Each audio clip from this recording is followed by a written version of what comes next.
అమరావతి నమో నమః. అమరావతి నమో నమః. అమరావతి నమో నమః.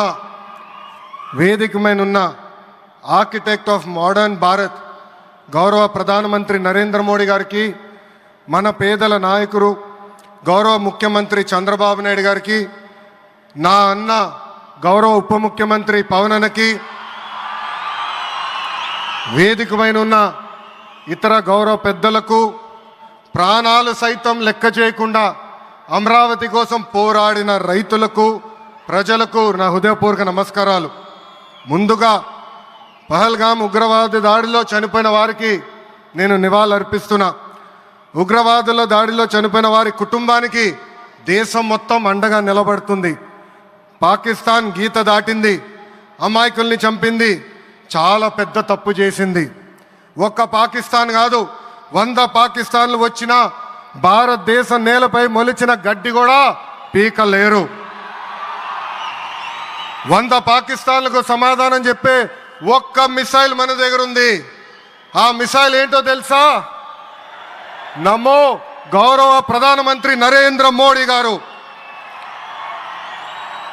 సింహం ముందల ఆటలు ఆడకూడదు, ఆడితే ఏమవుతుంది? మన సింహం నమో కొట్టే దెబ్బకి వరల్డ్ మ్యాప్లోనే పాకిస్తాన్ అని మిస్సింగ్ రావటం ఖాయం. ఈరోజు పాకిస్తాన్ ఆర్మీలో పనిచేసేవారు కొంతమంది రాజీనామా చేశారు, కొంతమంది సెలవులు పెట్టిపోయారు. దట్ ఈస్ మన నమో. నమో కొట్టే దెబ్బకి పాకిస్తాన్ దిమ్మ తిరుగుతాం ఖాయం. ఈరోజు నేను గర్వంగా చెప్పగలుగుతున్నా, ఎంటైర్ నేషన్ స్టాండ్స్ విత్ మన నమో. కేంద్రం ఈరోజు కులగణన చేయాలన్న నిర్ణయం తీసుకుంది. ఇది ఒక నిర్ణయం కాదు, ఇది ఒక సంచలనం. Wear others hesitated for decades, Namo acted, rewriting history with courage. True to his commitment to empower the marginalized and deprived, Namo's bold stroke will deliver social justice in its truest form. నమో గారికి ఆంధ్రప్రదేశ్ అన్న, అమరావతి అన్న ఎంతో ప్రేమ. ఇప్పుడు ఆయన ఢిల్లీలో ఎంత బిజీగా ఉన్నారో మనందరూ తెలుసు. ఆయన ఈ కార్యక్రమానికి వచ్చారు. ప్రధాని నమో గారు ఆంధ్రప్రదేశ్ కోరిన అన్ని కోరికలు తీరుస్తున్నారు. మొన్నే విశాఖపట్నానికి వచ్చి railway zone, NTPC green project, Nakkapalli bulk drug పార్క్కి నిధులు కేటాయించారు. ఏకంగా విశాఖపట్నం ఉక్కు ఫ్యాక్టరీని కాపాడారు. ఇప్పుడు అమరావతికి వచ్చి నిధులే కాదు, పనులు కూడా ప్రారంభించబోతున్నారు. మనం ఒకసారి గతం కూడా గుర్తు చేసుకోవాలి. 2014లో రాష్ట్ర విభజన జరిగింది. కట్టుబట్టలతో మెడబట్టి మన బయటికి గెంటేశారు. ఎక్కడి నుంచి పరిపాలించాలో తెలియని పరిస్థితి. కానీ మన సిబిఎన్ గారికి సంక్షోభాలు కొత్త కాదు. ఒక పక్కన సంక్షేమం, మరో పక్కన అభివృద్ధి చేసి చూపించారు. అందరి ఆమోదం తెలిపిన తర్వాతనే అమరావతి రాజధానిగా ప్రకటించారు. రైతులు చేసిన త్యాగం వల్ల ఈరోజు అమరావతి ఏర్పడింది. ఒకే రాజధాని, అభివృద్ధి వికేంద్రీకరణ అనే ఎజెండాతో మన ప్రభుత్వం ముందరికెళ్ళింది. రాయలసీమను ఎలక్ట్రానిక్స్, ఆటోమోటివ్, రెన్యూవబుల్ ఎనర్జీ హబ్గా తయారు చేశాం. గోదావరి జిల్లాలో ఆక్వాని పెద్ద ఎత్తున ప్రోత్సహించాం. ఉత్తరాంధ్రలో ఐటీ, ఫార్మా కంపెనీలు కూడా ఆనాడు మనం తీసుకొచ్చాం. కానీ 2019 నుంచి 24 వరకు విధ్వంస పాలన మనం చూసాం.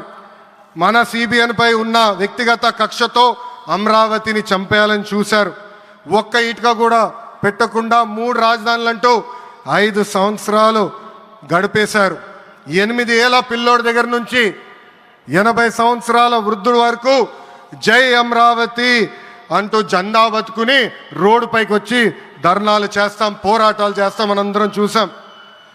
జై అమరావతి అన్నందుకు రైతులకి సంఖ్యలు వేశారు. జై అమరావతి అన్నందుకు మహిళా రైతుల్ని పోలీస్ బూటులతో తన్నిచ్చారు. జై అమరావతి అన్నందుకు రైతుల్ని ఏకంగా పెయిడ్ ఆర్టిస్టులు అన్నారు. ఎన్ని అరాచకాలు చేసినా అమరావతి రైతులు తగ్గేదే లేదన్నారు. 1631 రోజుల పాటు అమరావతి ఉద్యమం కొనసాగింది. 2070 మంది రైతులు చనిపోయారు. సుమారుగా 3000 మంది రైతుల పైన ఆనాటి ప్రభుత్వం దొంగ కేసులు పెట్టింది. ఎన్ని కుట్రలు చేసినా జై అమరావతి అన్న నినాదం ఆ శంకుస్థాపన చేసింది ఎవరు? మన నమో. మన నమో శంకుస్థాపన చేసిన అమరావతి ఆపే దమ్ము ఎవరికి లేదు. 1631 రోజుల పాటు పోరాడి అమరావతిని నిలబెట్టిన రైతులకి నేను ఈరోజు శిరస్సు వంచి నమస్కరిస్తున్నాను. ప్రధాని నమో గారి చేతి మీదుగా అమరావతి పనులు తిరిగి ప్రారంభం అవుతున్నాయి. ఇంకా అమరావతి అన్స్టాపబుల్. అభివృద్ధి వికేంద్రీకరణ అంతే స్పీడ్గా జరిగిపోతుంది. Polavaram, Visakha steel plant, Bhogapuram airport, Prakasam జిల్లాలో CBG plant, Kurnool high court bench, ఇలా అన్ని కార్యక్రమాలు జెట్ స్పీడ్తో జరుగుతాయి. ప్రజాప్రభుత్వం ఏర్పడిన 10 నెలల్లోనే 8 లక్షల కోట్ల పెట్టుబడితో వాటి ద్వారా 5 లక్షల మందికి ఉద్యోగాల అవకాశాలు కల్పించడానికి అనేక నిర్ణయాలు మేము తీసుకున్నాం, ఒప్పందాలు కుదిరించుకున్నాం. అంతేకాదు 16,347 పోస్టులతో మెగా డిఎస్సి నోటిఫికేషన్ కూడా ఇచ్చాం. 5 ఏళ్ళలో ప్రైవేట్ రంగంలో 20 లక్షల ఉద్యోగాలు కల్పించాలని ఒకే ఒక లక్ష్యంతో ఈ ప్రజాప్రభుత్వం పనిచేస్తుంది. ఆంధ్రప్రదేశ్లో ఇప్పుడు డబుల్ ఇంజిన్ సర్కార్ ఉంది.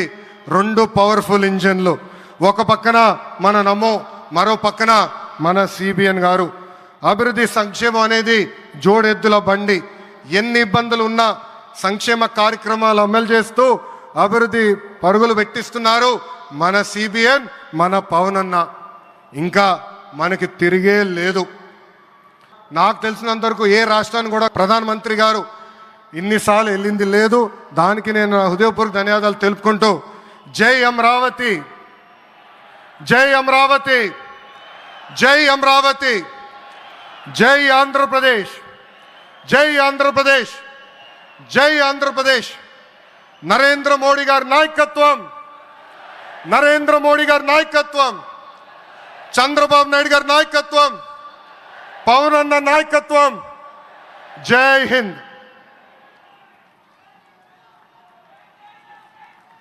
అద్భుతం.